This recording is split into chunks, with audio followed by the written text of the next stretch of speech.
So one of the first problems you should learn how to do when you're doing axis of rotation is the volume with a known cross section. And for this instance, we're going to use a square. So Jared's burnout is a good example for this.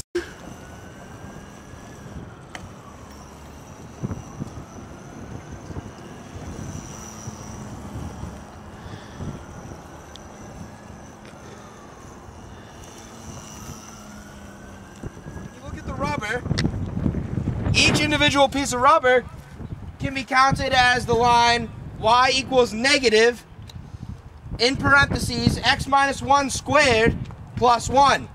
And it's going to have squares coming out to make that three-dimensional shape for us. So, the first step is to determine what you are going to have for your pounds on your integral. So, since we're going to use the equation y equals x minus 1 squared, negative x minus 1 squared plus 1, and that, I guess you would call it a semicircle, goes to the point 1, we're going to use everything in terms of x. And once again, that's because it's kind of rotating around the x. It is rotating around the x-axis when you do this. So our integral is from 0 to 1, and then we can actually just leave the equation as is because it's already in terms of x. It's really convenient. So the integral from 0 to 1 of negative x minus 1 squared plus 1 squared dx. And where that came from is that's our equation squared. And that's because the area of a square is area equals side squared. So one of those sides is actually going to be our function. So you take that whole function and you square it. So our next step we want to do is simplify that. It's too much of a mess to really take the antiderivative. So what we want to do first is we want to simplify it. So to do that, we leave our integral from 0 to 1. And we have our function, which is negative x minus 1 squared plus 1 squared. And that equals, when you simplify that, the integral from 0 to 1 of negative parentheses x squared minus 2x plus 1 and parentheses minus 1 squared. When you simplify that out, you get the integral from 0 to 1 of parentheses negative x squared plus 2x minus 1 plus 1 squared. And now the minus 1 and plus 1 cancel each other out, so to avoid any headaches, let's just cross those out and move forward. And when you do that, you get a nice simple equation of the integral from 0 to 1 of negative x squared plus 2x squared. When you do that, and you square that in FOIL and whatnot, you get the integral from 0 to 1 of x to the 4th minus 4x cubed plus 4x squared dx. So now what you want to do is take the antiderivative, and you can use the power rule for this. Well, I guess the reverse power rule you want to call it, since it's the antiderivative. And when you do this, you get, bringing up the 5 from down below, you need x to the 5th over 5 minus x to the 4th plus 4x cubed over 3. And we want to evaluate that from 0 to 1.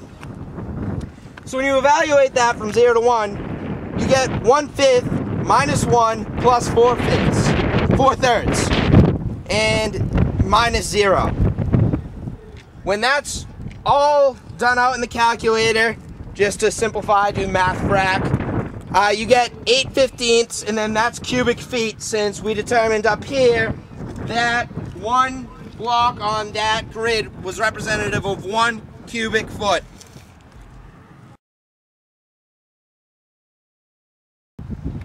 So let's recall how Jared made a tornado from running so fast.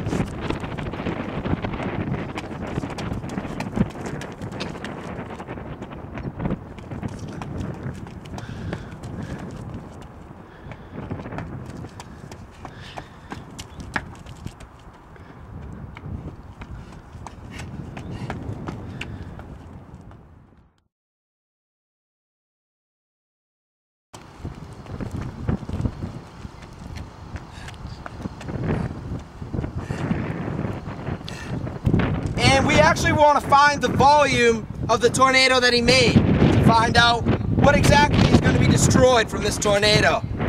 So to do that, we're going to use the disk method. And our unknown is the volume of the tornado, and we're going to revolve that around the y-axis. And that's going to be bounded also by the line x equals 36. So, because we're using the disk method and we're revolving it around the y-axis, we need to integrate with respect to y. In addition, all of our equations have to be in terms of y. So rather than keeping the equation y equals the square root of x, we're going to change that to x equals y squared. So the typical formula for the disk method is pretty much the area of a circle, which is pi r squared. And when you integrate that, you can pull out the pi. So you have pi, and then the integral from 0 to 6. And once again, we're using those bounds of the y-axis because we are revolving it around the y-axis. And then you take the formula y squared in terms of y, because we revolved it around the y-axis, and you square that because it's pi r squared. So when you get that, you get y to the 4th. So now we have pi times the integral from 0 to 6 of y to the 4th dy. And dy, that's just our dummy variable. So the next step to do is to take the antiderivative, and that's the reverse power rule. So you add 1 and put it over the same number. So it's y to the 5th over 5, once again times pi, and we're going to evaluate that from 0 to 6. When you evaluate that from 0 to 6, you take the upper bound and subtract it from the lower bound. So you do 6 raised to the 5th over 5 minus 0 raised to the 5th over 5, and that 0 raised to the 5th over 5 just disappears because it's 0. So, and then that's all times pi because we need to bring down the pi that we multiplied our integral by. When all is said and done, we get a total volume of 1,555.2 pi, and that's in cubic feet, and that's only because, with the cubic feet, because we determined that one block on the grid was representative of 1 cubic foot.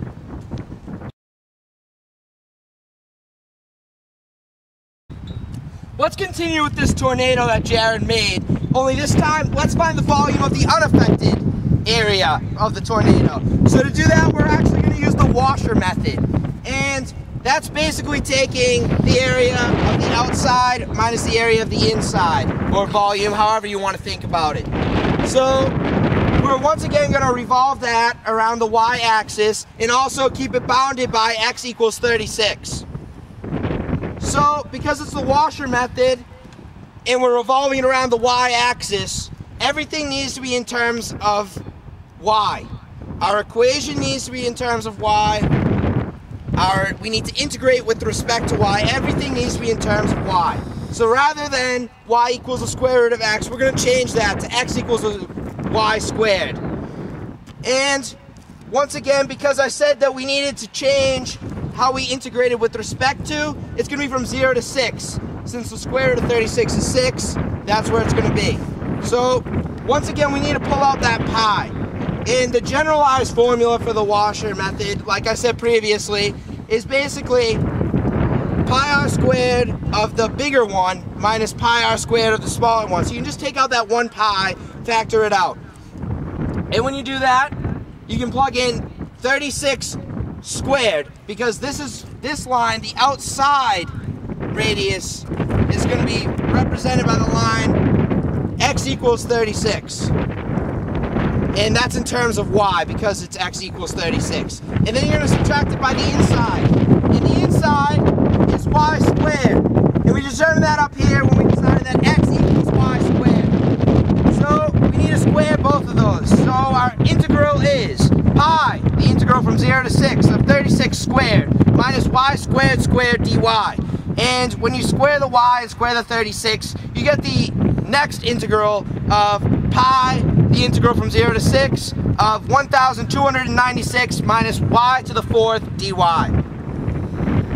So what we want to do now is we want to take the antiderivative of that. So we once again pull out that pi, and we take 1296 and we add a y to it, because when you take the derivative of 1296y, it goes to 1296. So the reverse of that would be 1296y. And we subtract y to the 5th over 5. And that's just the power rule. That's the reverse power rule. We added 1 to the y to the 4th and put it over the same number. And we're going to evaluate that from 0 to 6. When you evaluate your antiderivative, it's the upper bound minus the lower bound. Once again, leave the pi out. Just factor it out and leave it.